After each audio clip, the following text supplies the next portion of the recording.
Second Kings is going to show the consequences of ignoring God's voice. We're going to see what that means to both the nation of Israel, the northern tribe, as well as the tribe of Judah in the south.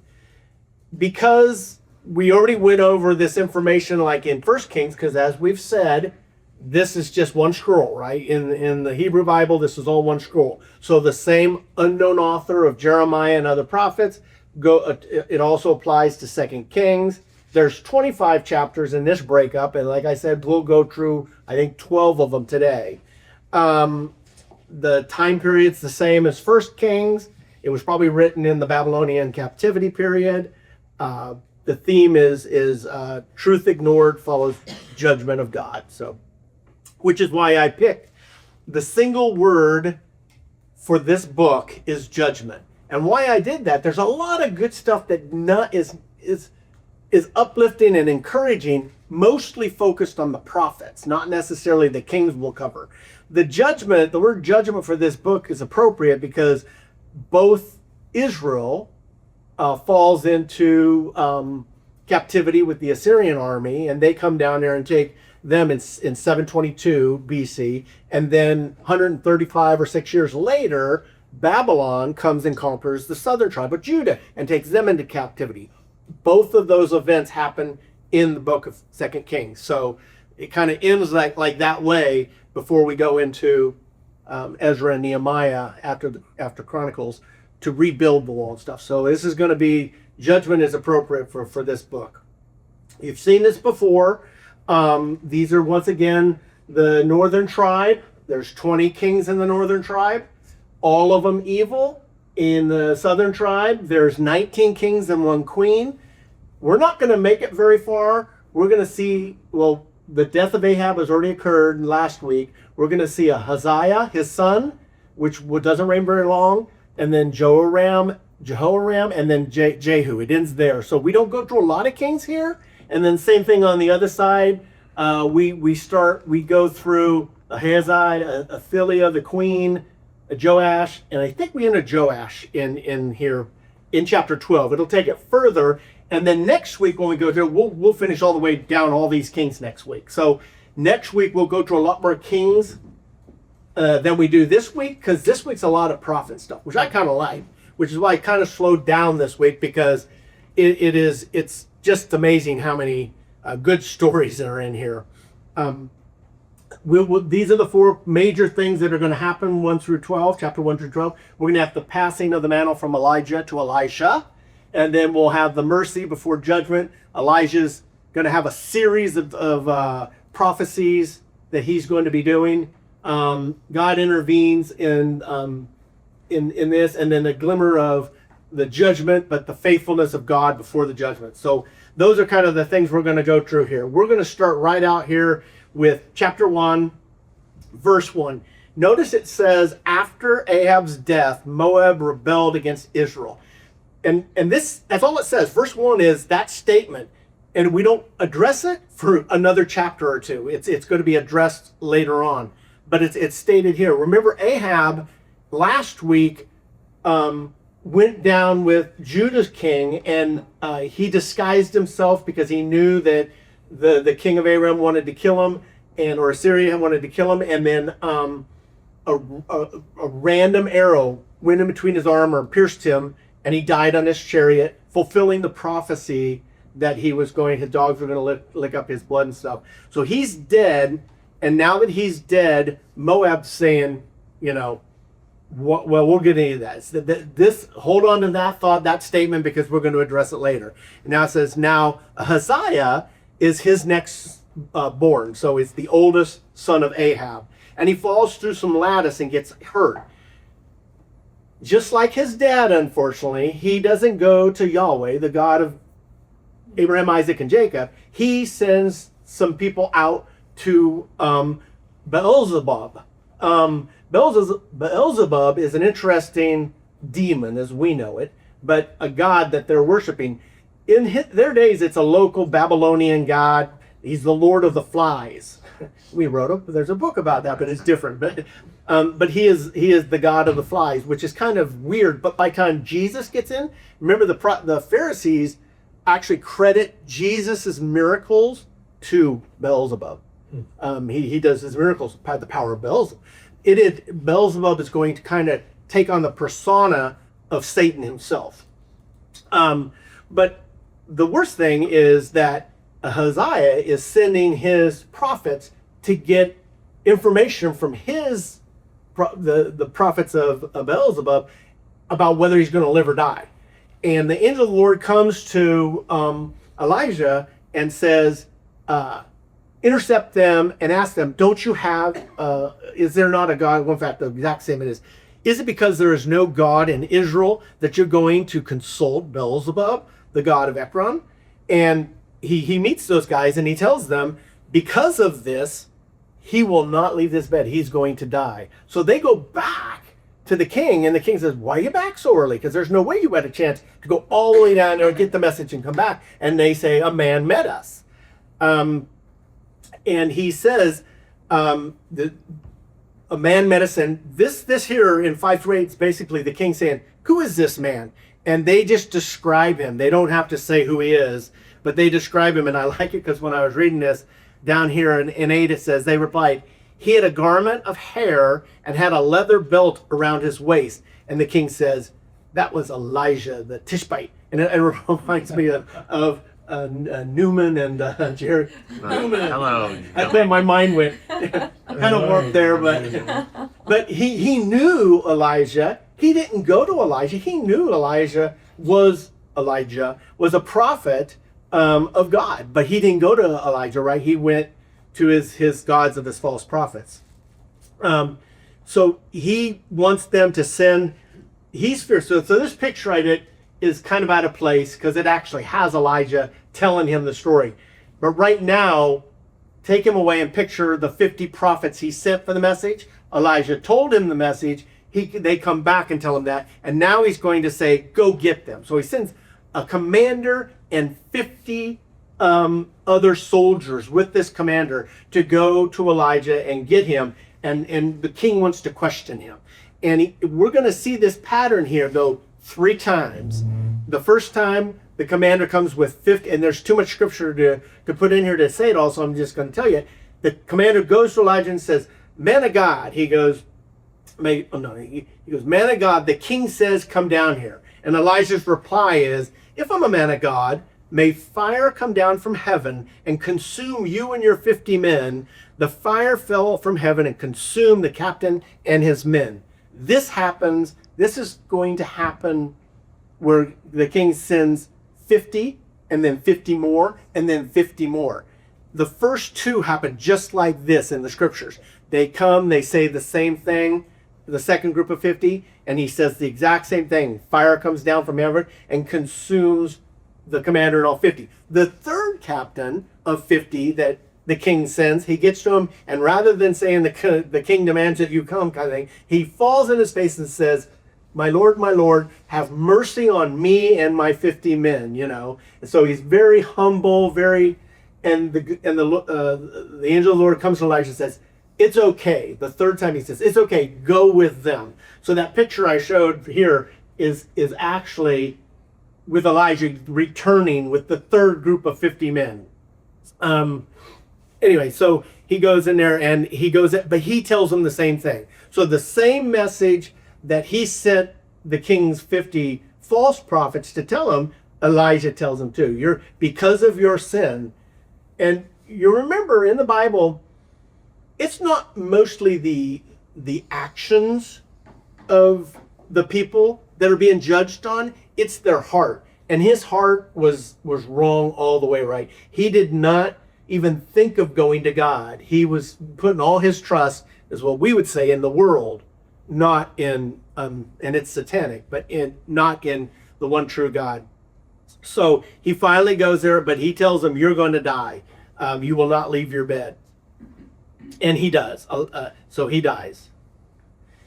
Now we jump, chapter 2, verse 1 kind of changes. So that story is on hold. That king dies. Very short, remember, because Ahab just died. His son takes over. Does not last very long because of an injury when he fell. And now it's a pause. We're going to get back to that storyline. But before we do that, we have this transferring of the mantle of Elijah.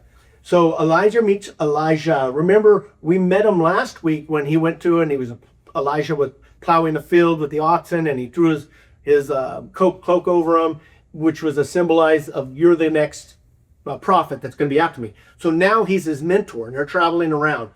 And we're going to have, once again, just like this curse that was on the king 3 times, it had 3, we're going to have a test of Elisha. Remember, it's kind of hard in English, Elijah and Elisha sound a lot alike. They don't sound a lot alike in Hebrew, but they sound a lot alike in English. So it makes it difficult for us to keep them separate sometimes. One interesting thing I want to point out here is the Lord is about to take Elijah. They know this. Not only does Elijah know it, Elisha know it, but the 50 prophets, not the false prophets. There's 50 godly prophets that are following these too. So you have Elijah, Elijah, and 50 prophets that are following them all around. And Elijah tells Elijah, you stay here. And an interesting thing is he's going to say this 3 times. And remember back in Joshua when they were at the east side of the Jordan, and Joshua parts the Jordan and they come across into the promised land, into Canaan. They hit Jericho, then they hit Ai and Bethel, and then they hit the rest of the things in Gilgal. Elijah is now ending his ministry. He's going to backtrack this of the exact same locations as Joshua conquered it as. And it's a lot of symbolism here. If we had time, we could talk about those. But just understand, this is a great story of God sending a message through Elijah of taking the prophetic mantle of Elijah off of the nations, and it's going to change to Elijah. And by doing that, we're going to see 2 things there. We're going to see Elijah exiting the promised land in the exact same markers, does it 3 times, and he goes to the east side of the Jordan where he's taken up into the whirlwind, not in the promised land. He leaves the promised land to do it, and then the mantle falls on Elijah, which we're going to go through, and then Elisha, goes back the same way with his miracles. So it's a great story with a lot of symbolism and a lot of meaning. You know, the Yucca Camper talk about this a long time. So the direction here is Elijah says to stay, and Elisha says, no way. I mean, he's got paraphrase here. I'm not leaving you, which is it kind of reminisces back to Ruth and Naomi of, her telling, Ruth, go back to your people. And she goes, no, I'm not leaving you. Same thing with Elijah. Elijah's saying, I'm not leaving you, So he allows to take him. Once again, right here in this chapter, they're in Gilgal, and they're going to go to Bethel. And then they go from Bethel to Jericho, and then they go from Jericho to the Jordan. So this same conversation happens 3 times. Kind of reminisce of what we just went over with the king trying to get 3 times Elijah to get in front of the king. So they go through that. They get to the Jordan, and I'm using this same picture. This is Elisha, because he's bald. Elijah is not bald. But so it becomes somewhat important later. So pretend this is Elijah right now. They get to the Jordan, and they're still on the west side. He takes his cloak off, rolls his cloak up, and slams it into the Jordan, and the Jordan parts. We think a lot of times Moses parts the Red Sea. That's all a lot of Christians know, is that Moses parts the Red Sea. Well, no, but Joshua parts the Jordan. Elijah parts the Jordan. Elisha parts the Jordan. Oh, and Joshua parted the Jordan. God uses a lot of people to part rivers, so all of them, they cross over on dry ground. So there's a lot more parting of this miracle that all people have. I love the History Channel that comes up with these elaborate stories on how possibly the Red Sea could have parted for Moses, where you're going to have to come up with a lot more, because God does it in a little different way each time he does it, whether it's the Red Sea, the Jordan, and who he's using. So, because remember, Joshua got it parted way up in another city that dried up. It's anyway. So he crosses it. He goes to the east side. I had a real hard time. I probably had 5 pictures of both of these, really more of this, and I could not find one I really, really liked. This is going to be a picture where Elijah is taken up. To me, this is one of those amazing stories, right? They know it. In fact, in the scriptures, remember, the prophets say, where did I put that? You know your master is going to take it. It was the previous slide. Yeah. Okay. And he says, yeah, I know. Shut up. You know. Yeah. And I say that to say it was the previous slide, but once again, I think it's said 3 times to him. And each time he pushes back and says, I know, I don't want to talk about it, type of thing, you know. So here, Elijah is going to be taken up into heaven. And, you know, once again, the History Channel. I know any of you guys watch the Alien thing, you know, the History Channel's full of ancient aliens. Ancient aliens. Thank you. Yeah. They have overlaid so many of these biblical truths and stories and made them aliens. And that's what they do here. Yeah. They're trying to say, I mean, their discount of a spiritual realm, and I guess that's my important thing I want to emphasize to you guys, there is a spiritual realm. And as a believer, we should be aware of that. Most of the world, even PhDs, scientists, they bounce around trying to make truth out of the 3-dimensional world we live in and don't understand at all there's a whole other realm that influences this world we live in. You know, our battle's not with flesh and blood. Remember Ephesians chapter 6? Our battle is with principalities and powers. Those are structural demons. We should be fighting with prayer and ideas the spiritual realm. And we're gonna this book here, 2 Kings, is full of that. We're gonna see a couple other miracles too, or at least one other miracle of that. Probably 2 of my favorite that I would like to camp out is this one and go more in depth, and then chapter 6 is going to see another one we're going to get to today. But both of them have a picture. We get this glimpse into the spiritual realm. I've thought sometimes where I would like God to give me spiritual eyes so that I could see into the spiritual realm, because these prophets had that ability. We're going to see it chapter 6 for Elijah.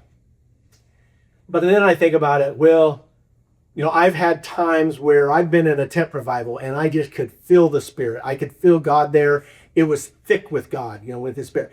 And I would have loved to have seen that picture, the spiritual, how many angels were around there protecting this message that was going out in this tent revival. And then on the other hand, I remember a time when I was in Seattle, in Leavenworth, it's a little town there, in a crystal shop, and my spirit just crawled. I felt evil, and there was nothing evil. I mean, it was just people doing commerce. But when I was in there, I did. And there, if God would have given me spiritual eyes, I probably would have ran to my car and drove home, you know. So there is an advantage and disadvantage. But I want you to understand, there is a realm that we don't see, and it has more influence than you think. And the only way to hinder that realm is through prayer.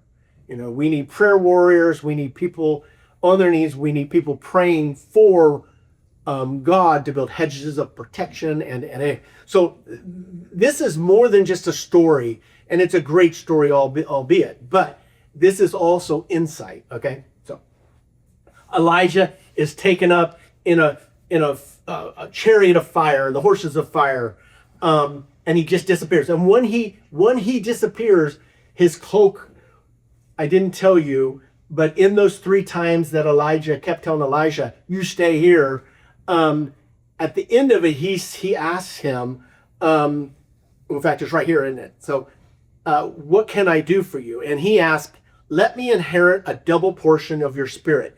A lot of people misunderstand that. That sounds greedy almost. You know, I want twice as much power as you. That's not what's happening here at all. That statement is a double portion. Remember, as we went through Genesis, the oldest normally got a double portion, and that double portion meant that they were next in the line to be the tribal leader or the leader in general, right? They were next anointed to be the leader. Now, God multiple times gave it to a younger Elijah, and we know that in Esau and Jacob, right? God gave it to Jacob, not Esau, because he sold it. So Jacob ended up with the double. And then in Jacob's life, Reuben's the oldest, Simeon and Levi are the second and third, and it's not until Judah that gets the blessing, and not until Joseph, who's number 11, that actually gets the double portion through Ephraim and Manasseh, the two tribes there. So God does not hold, the Levitical law says the next oldest should get the double portion. But God supersedes that many a times for purposes, for a reason. Well, that's what Elisha is asking Elijah. Let me get the double portion, meaning I am the next in line. And then you get the next statement that says, you've asked a difficult thing. And that's not because he doesn't have the ability to do it either. That's because this is not up to me, it's up to God. He goes, I don't have the authority to give you that responsibility and anointing. That's a God thing. So he says, I tell you what, if you see me taken away, if you're with me when God takes me, then that's a sign that you will have it. And sure enough, he's with them when God takes him up into the chariot of fires. And that's the sign that he needed. And he's now told that he will be the next one. Now, as I said before, this is actually a picture of him, Elisha, the second one. And he goes back to the river now, and he rolls up the cloak that came down from Elijah and fell on him, rolls it up, and he says, where is the God of Israel? And he slaps it again, and God confirms what Elijah had told him by parting the Jordan, right? So that tells him. And in this time, the 50 prophets were left on the west side of the Jordan. They see this, and they see that God has anointed Elijah. So they know Elijah is the anointed one. There's this whole other story we're not going to have time to get into. They still want to look for Elijah's body and everything. Also, they never find Elijah's body, obviously, but a lot of people get that Elijah is going to be one of the two witnesses in the book of Revelation, right? We have the two witnesses that are going to be prophesying. Why do they think that? Because in the previous slides I had there where he was calling down fire, guess what one of the two witnesses does? When anybody comes and tries to stop the two witnesses from witnessing, they call down fire from heaven and destroy them. So a lot of people, most people think out of the two witnesses, Elijah probably is one of them, not only because of the power that he shows here and the power that the two witnesses have, but also he was one of the two in the transfiguration with Jesus. So they just assume. The second witness is a little more, not controversial, but split. Some people think it's Enoch because Enoch lived and then was no more and walked with God. Enoch was the pre-flood. Anyway, I'm not even going to go down that rabbit hole. There's a lot of good stories about that too, but he was taken up too. So the two people that have never died is Elijah and Enoch. So they say, obviously the two witnesses who will eventually die, in the middle of the tribulation period must be these two. But the miracles that they show lean towards Moses. Now Moses died, but his body was fought over, with Michael and Satan, Lucifer. And so those are your options anyway. So Elijah and Moses, which were also the two in the transfiguration. So I personally lean towards Elijah and Moses. But some people put Enoch in there. Enoch represents the church, I think, not Israel. But anyway, that's another story. So we have that. We get back to here. So that's Elijah, and he slaps that and then crosses to the Jordan. Now, so this starts Elijah's ministry. So now Elisha is mentioned. There's two miracles here. One that's a blessing and one that's a curse. The blessing is, remember that track. Now he's going to follow the same track that Joshua did and that Elijah reversed. The first place he hits is Jericho. Jericho has been cursed. It was destroyed. And if you remember back in Joshua's days, in the book of Joshua, they cursed Jericho. When it fell, when the walls fell, it was destroyed. They cursed the city and anybody that would rebuild the city. So he gets there and the city has been rebuilt and there's people living in it, but the water has been cursed and it's bad. So they can't grow anything on it. And it's not a thriving city because it's got bad water all around it. In God's mercy, he uses Elisha to restore this cursed city. And he says, go get me a new bowl, put some salt in it, and he tosses it in there, and it cleans this water. And he lifts the curse here. And then he goes from Jericho to the next place, which is Bethel. And here, this is a misunderstood verse 2. It says some boys, not the young boys. It says some boys come out. That word, boys, can mean anything from boys to young men to military-aged men. So it is used throughout the Bible in different ways. The Hebrew word is. I know we always try to lean and make them 7-year-olds or 12-year-olds or whatever age that comes to your mind. That's probably not the case. What we really have here, if you know, remember Bethel, we've studied about that's where in the northern kingdom, and you remember what Jeroboam. Thank you, Jeroboam. I have no idea why I have so much trouble with that name. Jeroboam? No. Anyway, Boam. Jeroboam. Anyway, you guys know who the person is. The very first king of Israel. The very first king of Israel. And he set up, because he was fearful of the people coming down and worshiping in Jerusalem and you know, going back to God, he set up that one in Bethel and in Dan. He set the 2 golden calves up there, right? And they worshiped in there. Guess what's still going on in Bethel? They still have that golden calf there. Even though some kings have gotten rid of some of the Baal worshiping, they have not gotten rid of the golden calf. So the golden calf's there. So these young men are more like probably a mob who are in idolatry, in worshiping false gods, and they're not jeering this man. So Elijah's bald, and they're jeering him for being bald. We'll make fun of bald people. Get out of here. You don't know about bears. We're not going to start calling you Elisha. So he goes there, and he doesn't call. A lot of people also teach us that he calls bears and he comes and they kill them. As he doesn't call bears, he doesn't do anything. He curses them, and God's the one that uses bears on that curse, and it kills them all. The bear kills the 2 bears, kill them all. But like I said, they're not innocent kids. It's more of probably young men who are mobs, and they are attacking God's authority is what they're doing. And so Elijah puts a curse on them, and the bears kill them. So once again, as you guys can probably see, we could stop and teach on any one of these stories and start pulling in, you know, more modern, you know, things that apply to us, applicable stuff to us. But this is an overview, so we're not going to get into that level. But on your own, you can definitely go see it. And there's a lot of commentaries out there. In chapter 3, we have an interesting miracle once again. There's an alliance. So this brings back in the very first verse of chapter 1 where Moab rebels. Well, why does Moab rebel? Because Ahab died and he didn't want to pay tribute. This tells us why he does. He's having to pay tribute for peace. Now that Ahab is dead, he doesn't want to pay tribute. In fact, not only has Ahab died, but also his firstborn son, Ahaziah, dies. And now we have Joram, which is Joram is the second oldest, the oldest living one of Ahab now. And he becomes king. And what he does do something smart. So Joram makes an alliance with Judah, and with, not Moab, but do I have it up here? Edom, thank you. Edom, Moab, remember, Moab is the descendants of the oldest daughter of Lot in the incest story over there. That they have that, and they're the ones who are rebelling. Edom is the descendants of Esau, Jacob and Esau brothers. These are the descendants of Esau. So you see this friendship, hostility throughout the whole Bible with Edom, with Moab, with, you know, all the different descendants of Abraham.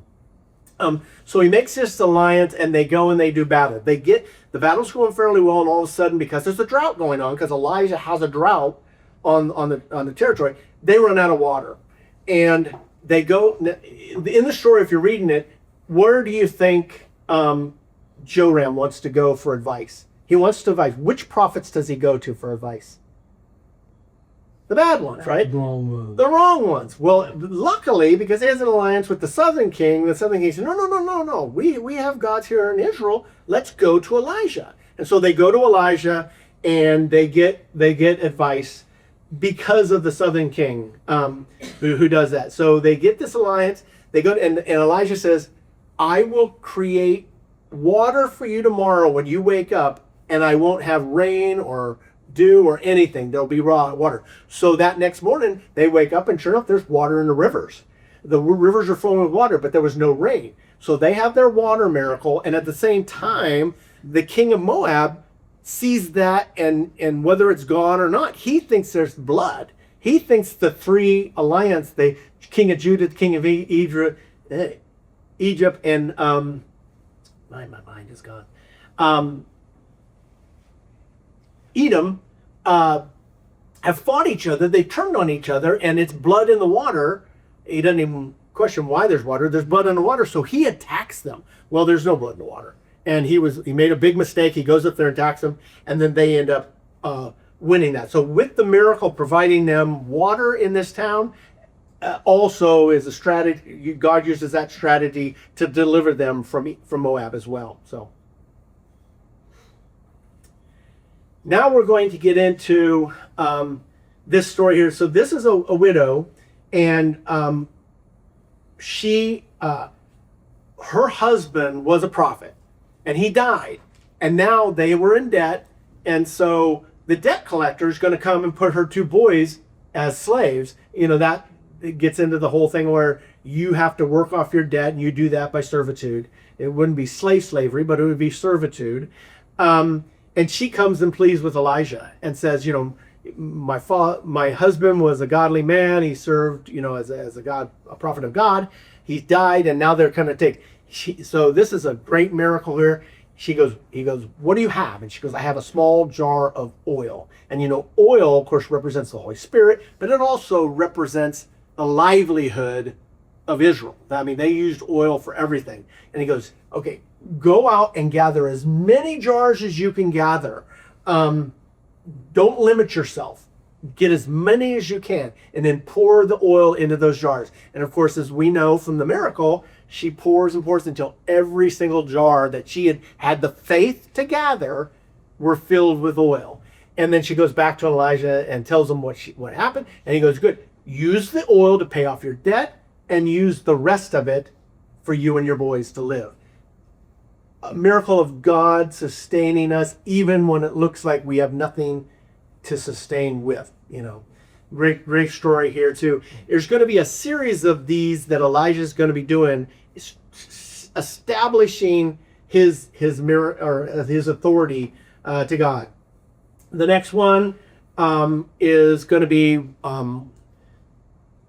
so when she gets the oil, does that pay off the debt? That's the purpose of it? They It- didn't say that. it is. So it does Oh, I didn't put it up. I'm sorry. Okay, no, that's fine. It actually says in that story, Okay. she goes back to Elijah, and Elijah tells her, use that oil to not only pay your debt off, because you'll have a lot left over. He goes, and use the rest to live the rest of your life. So there is so much oil, she can sell the oil monthly and live on that oil. An investment plan. That's an investment plan. That's That's how we apply that. That's a stock that paid off, right? yes. Sister of Jed Clampett. So now we have this second story. This is a new woman and her husband, and they're fairly well to do, and they see Elijah coming through, and so they were feeding him. But then they also say, you're a man of God. We're going to build you a place to live. So they went on their roof and built another room for him. So when he's passing through, you can stay with us. We'll feed you. We'll take, we'll give you a place to stay and stuff while you're here. And he wants to do something for her. So he asks his servant, Gehazi, what can I do for her? And because they've got money and everything, he goes, she has no child and her husband is old. So he says to her, this time next year, you'll have a child. And she basically pushes back because she's old, her husband's old, says, don't give me hope that's not going to be true. And he says, no. So she does. A year later, she has a child. So he gave her, this is good. This family here and the child are going to have 3 miracles that are going to be spotted through the book of Kings. This is the first one. Elijah blesses her and she gets pregnant in a miraculous What way. is Gezi? Which one? Put second line. Gehazi. Gehazi? Gehazi is Elisha's servant. Oh, okay. So he has a servant. And he's going to become important too, because later on he's going to get cursed. And so right now he's Elijah's servant and he's helping him. And he's a godly man, but his faith, anyway, we're going to see that shortly when he gets to this. So it's good that I should have probably highlighted that one because he's gonna play a role later on too. So now we have the story, the Shulamite woman, which is her. So these go to much later now. He's older. He dies, And he goes out to his father. Did I have that in the last one? Yeah, right there. Yeah, my head. Yeah. So he gets sick here. In verses, we don't have a lot of separation in verses, but timeline, we have a lot of separation in timeline because he ran out so he wasn't a child anymore. He was running out to the field to be his dad. And he said his dad brings her back to the mom. She takes her up into Elijah's room, lays him on it, but he dies. So she has her servant saddle off her donkey. She goes to find Elijah, and she finds Elijah, and Elijah gives, once again, Gehazi, probably, I don't know, his staff, and tells him to go lay the staff with the boy. So he makes it back before Elisha, because he's probably slower, or he's faster than Elijah. And and nothing happens. He's go. So now we have Elijah, when he gets there, the boy's dead, and Elijah goes up there and lays on the boy. And do I have that in this one? Mm-hmm. Yeah. Yes. Okay. So he lays on the boy, and it takes him 3 times to lay on the boy, and then the boy sneezes, I think 7 times, yeah, and he comes back to life, and he gives the boy back to his mother. So now that's miracle number 2 for this family. First, the miracle of the birth, and now after he dies, Elijah brings him back to life. And they're going to come into play further a few chapters from now as well, one more time, maybe even twice. Anyway, so amazing miracle too. All of these miracles. It's just a weird way to bring him back. It is. That's just, so there's once gotta be again, something there that we're missing. there is. No. The whole 7 times, the 3 times, Yeah. all of that, I promise you, have deeper meaning than an overview allows us to go talk about. If we did that, we would break this up into 25 weeks, a chapter a week. So anyway, so he brings him back to life.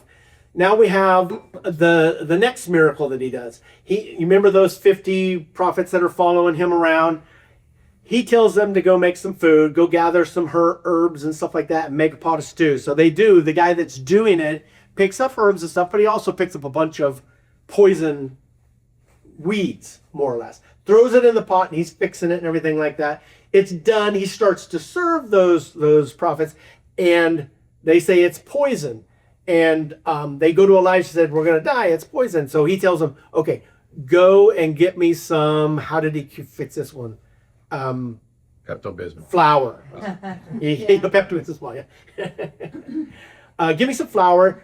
Flour's not going to, but he puts some flour in there, and it makes the pot not poison anymore, and they're able to eat it. So these miracles that he's doing all have good meaning, but then some are huge, right? Bringing someone back to life, that's huge. How he does it is interesting. Throwing salt into water to cure the water is big, but it's different. And then here, putting flour in a pot of stew to take the poison out, I could easily see how our friends at History Channel could come and say, well, the flour diluted it, and blah, blah, blah. I mean, you could make some... Poppycock, that's not... How could, no, easy. naysayers. So, but there's so many miracles, and every one is different, and that's on purpose too, right? God does not do things the same, because if he did, we would all worship the pattern. If God gave us a pattern that we could recognize, and the real only pattern that you should recognize is if your heart is right with God, anything is possible. That's the pattern. But as we are as humans, if we saw a pattern, I promise you we would start worshiping in that pattern, and then tell people you're not a Christian unless you do it in this pattern. And that's not God at all. God does things on purpose, different all the time, so that you cannot tell people that this is the only way you can do it, because this is the only way God does it. So is this an accidental herb gathering? Or Yes, Yeah. exactly. Okay. He was just gathering them, and he accidentally got some that were poisonous, and it was an I'm accident. not a bright guy. Yeah, exactly. I'm sure that'll Inspired. taste good. But I will say, I always have wondered things like artichokes. Who was the first to try to eat an artichoke? Right. The needles on those Yeah. things, who would have gotten down to the heart of it and all that. So There he are was very, very hungry. exactly. There are so many foods that I'm thinking, I don't know who. Yeah, Brussels sprouts goes in that thing. Yeah. Give it to Mikey. Mike will eat anything, That's right, give it. Yeah.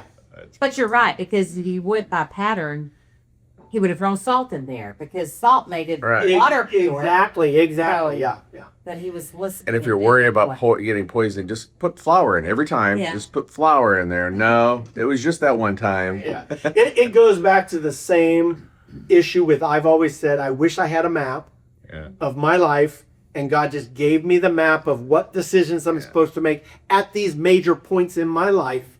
But then again, I would worship the map. I would be constantly focusing on the map instead of on the Holy Spirit's guidance day to day. So there's reasons God doesn't make the easy way out, because the easy way, you don't look to God. You look to something he gave you or something else. So the next miracle, this is why it's hard for me to have covered 25 chapters. It's miracle after miracle after miracle. Which miracle doesn't justify us talking about it? Even if we can't camp out there long, which miracle doesn't justify us? So there's a man, and he brings a bunch of food, and I've forgotten in my head what this one was. Oh, this harkens back to the feeding of the 5,000 and stuff, right? He brings food, but he doesn't bring it for enough people, right? So Elijah says, feed everybody anyway, and you'll have enough left over. This is so reminiscent of the feeding of the 5,000. And for some of you who may or may not know or remember, there was a feeding of the 4,000 too. And that's not a contradiction. That's two different events on two different locations and two different numbers of people. Jesus feeds 4,000 and he feeds 5,000. So there's two different stories, and a lot of people say, oh, there's a contradiction. No, it's two different things. They're completely different stories. And here's another story, very reminiscent of that, where he doesn't have enough food to go around to feed everybody, but God performs a miracle through Elisha this time to feed everybody. So now we're going to get to the story of Naaman. Naaman is a commander, and he is a commander of the Aram, that's up in Syria, that's north of Israel in modern day Syria. And he's a very successful commander and a very, lack of a better way of saying it, the king needs him as a commander, but he's got a problem. He's got leprosy. So he's a successful commander with a deadly disease at that time. They had no cure for leprosy in those days. It was a death sentence. In fact, you were supposed to separate yourself, at least in the Hebrew side of things. They were supposed to separate themselves, but they didn't here. So the king of Aram sends a letter with Naaman to go to the king of Israel, because there is a servant girl that's an Israeli that was taken as a servant girl in the kingdom's thing, and she says, if my master was here, he could heal him. And they basically says, okay, send him down to Israel where he is. And he goes to the king first, though. And the king says, he's picking a fight with me. I mean, I'm not God. I can't cure leprosy. And he goes, he must be trying to set me up with a trap to pick a fight to go to war with me. But that's not it at all. He actually needs to find Elijah. So he does through this thing. He goes to Elisha. And he thinks, because he's a prominent commander, he's going to go there and Elijah's going to come out and take his staff or do some symbolic thing to cure him. And Elijah doesn't even meet him. He sends his servant out to meet him. And his servant tells Naaman, go wash in the Jordan 7 times and you will be healed. And Naaman is furious. One, he didn't even get to meet the prophet. He got a servant that told him to it. And 2, he complains about, do I not have better rivers in Syria than they do in the Jordan? The Jordan's like a muddy river. We've got gorgeous looking rivers. Why wouldn't I go wash in those? And so he storms off and doesn't do it. And his servant that's with him, with Naaman's servant, he says, Lord, would you not, if he would have asked you to do something very, very difficult, would you not have done it? And he goes, yes. And he goes, then why not do the simple thing he said to do? He changes Naaman's mind. They go to the Jordan, and he goes in 7 times. That more 6 times. The 7th time he comes out, and his skin's like a young man. He's completely cured of leprosy. This is a conversion. God used this miracle. Remember, I've said so many times, Israel's job was always to convert other nations. They never did a very good job of it. The church's job is to convert the world, is to spread the good news. We do a better job, but not a great job. This is one of those instances that they're going to do a good job, or they do. Naaman is not second in command, but pretty high up in Syria. The command.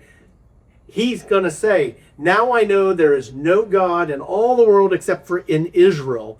So please accept a gift from your servant. Elijah says, no, you can't buy this. I don't want the gift. It's back and forth. He refuses the gift, which becomes important in a minute. So what he does end up doing, Naaman says, okay, can I take as much dirt? He goes, I'll never sacrifice to another false god. I'll only sacrifice to the one true God of Israel.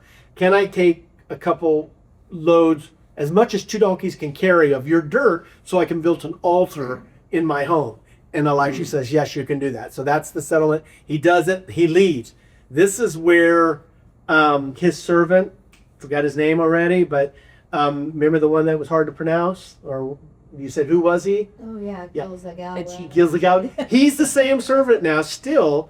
And he didn't like that Elijah did this. And the man's wealthy, and he didn't take anything for it. So the guy's leaving. He sneaks out and goes after him, catches him, and basically says, well, we've kind of changed our mind. Can we have any list of things of gold and stuff? And oh, yes. And Naaman says, yes, and gives it to his servant. He comes back, and Elisha says, where have you been?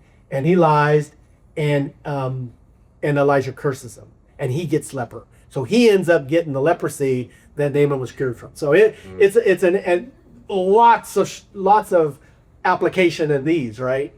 We could do for our own lives and stuff. I do gotta pick it up a little. This is an interesting miracle that gets back to the Levitical law. In the Levitical law, if you remember, if you borrowed something, and I think an axe is used, and you lose the axe or break it, you're responsible to replace it in the law. Well, here, the prophets, they're building this place because they have no place to meet, so they're building this place and they're cutting trees down. The axe head falls off and goes in the water, and they lose it.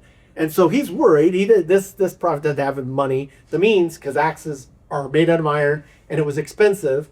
And so he goes to Elisha, and he tells him what happens, and Elijah says a prayer, and the iron axe floats in water, and they're able to retrieve it. Small little miracle, but God cares about the little things too, right?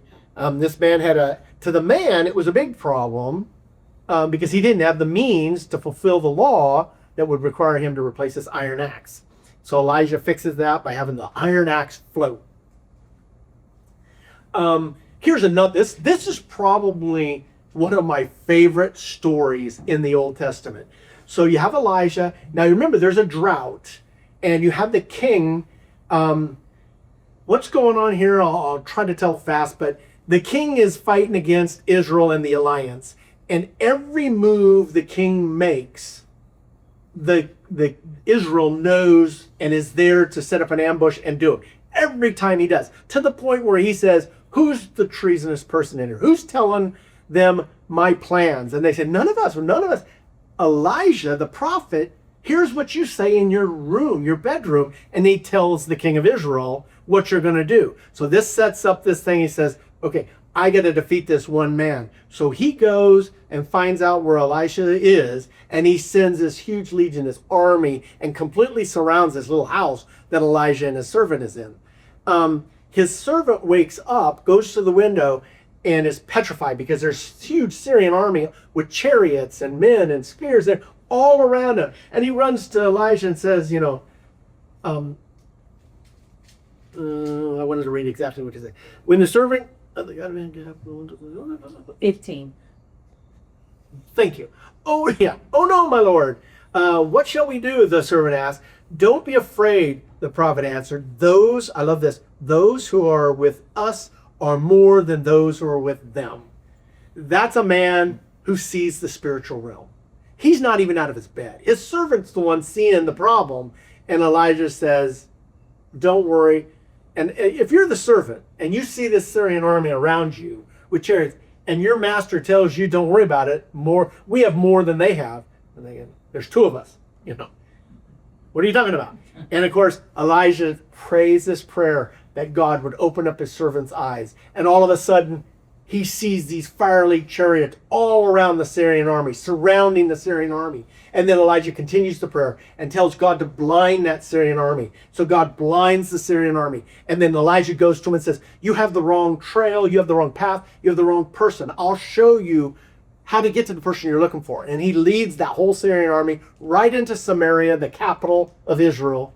And then he prays to God again and has their eyes open, and they're surrounded by the Israeli army, or the army of Israel.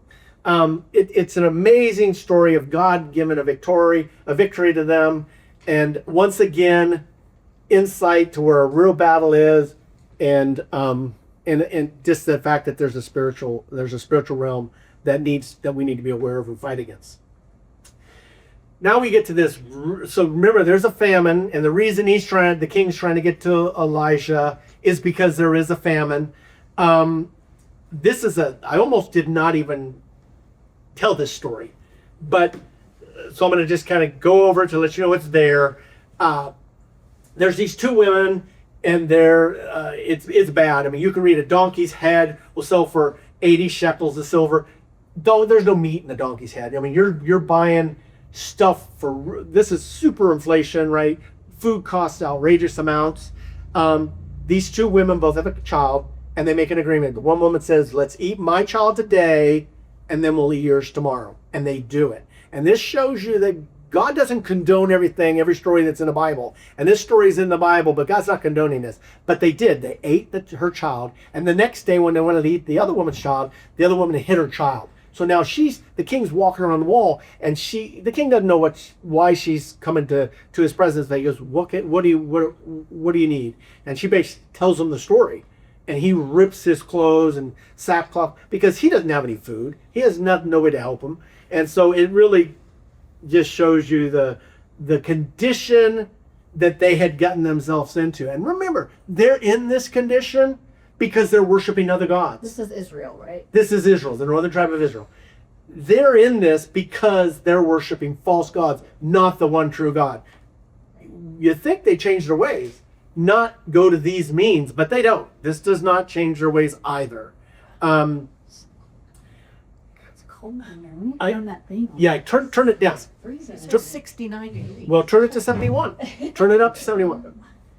Yeah, I won't. So now we get to chapter 7.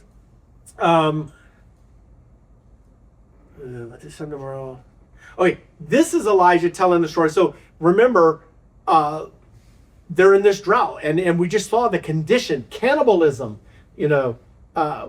prices of a donkey's head, all this stuff. And then Elijah makes a prophecy to them saying, this time tomorrow, a sheaf of finest flour will sell for a shekel. 2 sheets of barley will sell for a shekel. That's very cheap.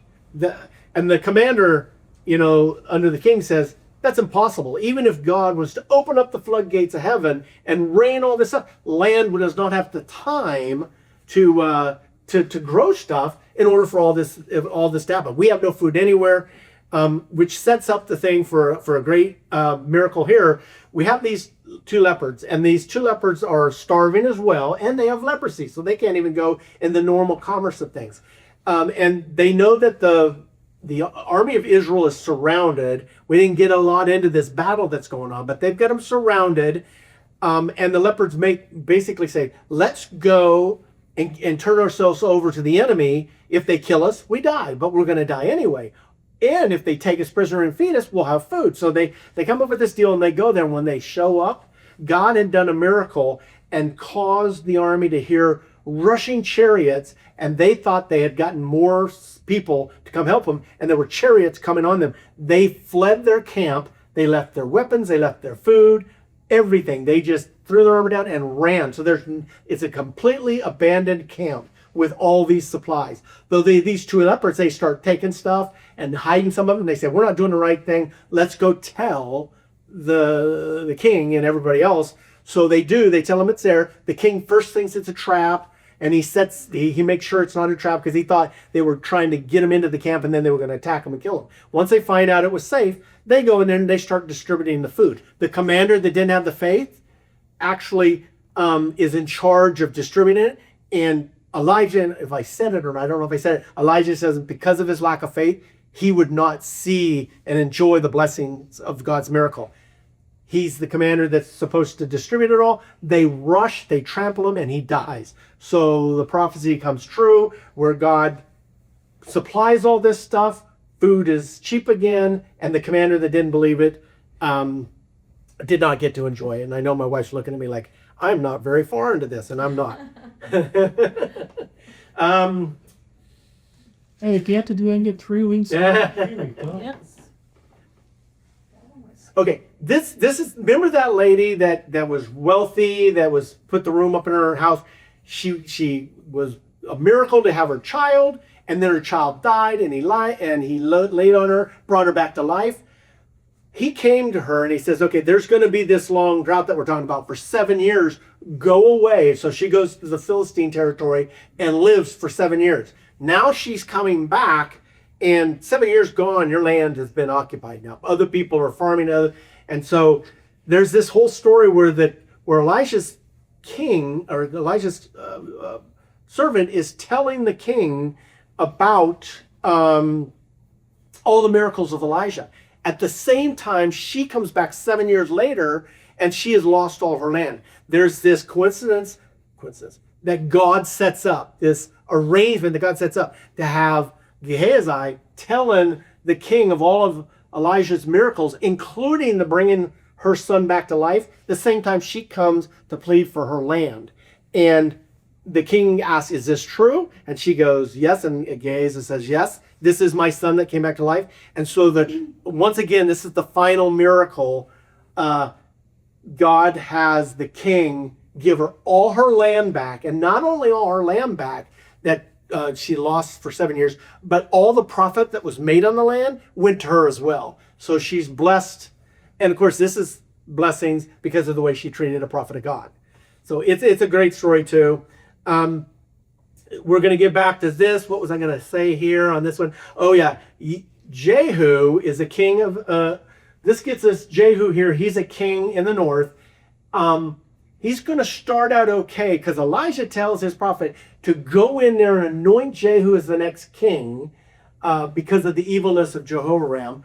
So he says, go in there. So he goes into enemy territory, takes the oil, anoints Jehu, and then runs out again. So Jehu is anointed, and he's anointed to clean up Israel. So you would love to see this turn blue. Unfortunately, while it starts out okay, it does not end okay. But he does do a number of things. He goes in there and he kills all of Jehoram's descendants. This is Jezebel. Remember Ahab's wife.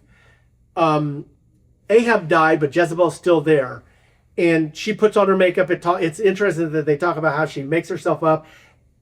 And then they call out to, they're saying, you need to repent. She won't repent. And her own people, they say, whose side are you on? God's side or the enemy side? And then, so they throw her out the window. And she falls and cracks open. The dogs eat everything but her hands and her head. And I know this is gross, but it's to prophesy. It's to fulfill the prophecy that was said about her earlier, that she would be eaten up, nothing left. Her blood would be licked up by dogs, and no one would bury her. And that's what happens. So all of this stuff happens for a reason, and it's to fulfill past prophecies that were made about that. And I'm not going to be able to hang out there very long. Jehu starts out good. This is all about, he sets up a trap. He says, he goes, Jehoram was a worshiper of Baal. I'm even more of a worshiper of Baal. Get every Baal worshiper into the place. I'm going to make a sacrifice. And he does this trickery. He has a ruse. He gets them all in there. He puts the clothing on them. And then he puts 80 people around there. And he says, if anybody gets out of there alive, it'll be your life. So once they blow the trumpet, they go in there and they kill all the prophets of Baal. This is how he starts out good. They're obviously, all the Baal worshippers are leading the nation to idolatry, to false worship. This clears that. The bad side is, you remember the golden calves in Dan and Bethel, he does not change that arrangement. He continues to be king, and he continues to allow the nation of Israel to worship the golden calves in Bethel and in Dan, because he wants to keep the power there. So he does start out good, but he does not end well. Athaliah, this I've alluded to a couple times in last week. She's the only queen of Judah. When her son dies, and there's a better story here, I recommend you guys read it. And I alluded to that as well with the name changes. She is the daughter of Ahab and Jezebel, and her brother's name is the same as her husband's name.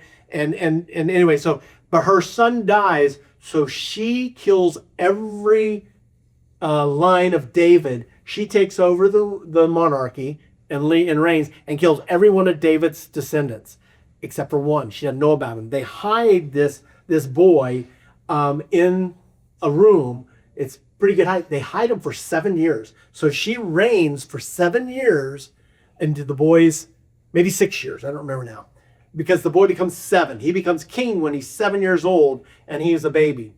And they hid him in the palace for 6 or 7 years while she reigned, and then they end up killing her. Okay.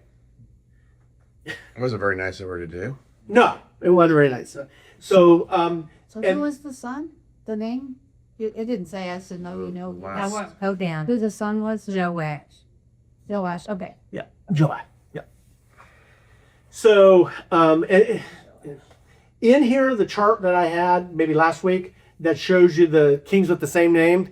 There's a really good story if you study that chart. It kind of explains more than I just covered. So she does, and that starts off. This sets us up for next week. Okay, now we have Joash, who is the king that's cleaning up the temple. He's the king now of Judah. So we switched from most of this focus on Israel, and now we're focusing to the southern tribe of Judah. And of course, the temple is in disarray. So this is going to be, and we're going to see more of this tomorrow, or not tomorrow, next week, as he starts cleaning up the temple, rebuilding the temple, and he is the good king. In fact, he is the start over here, Joash, of 4 good kings in a row. So Israel next week is going to prosper, or Judah next week is going to prosper. You're going to have 4 good kings in a row.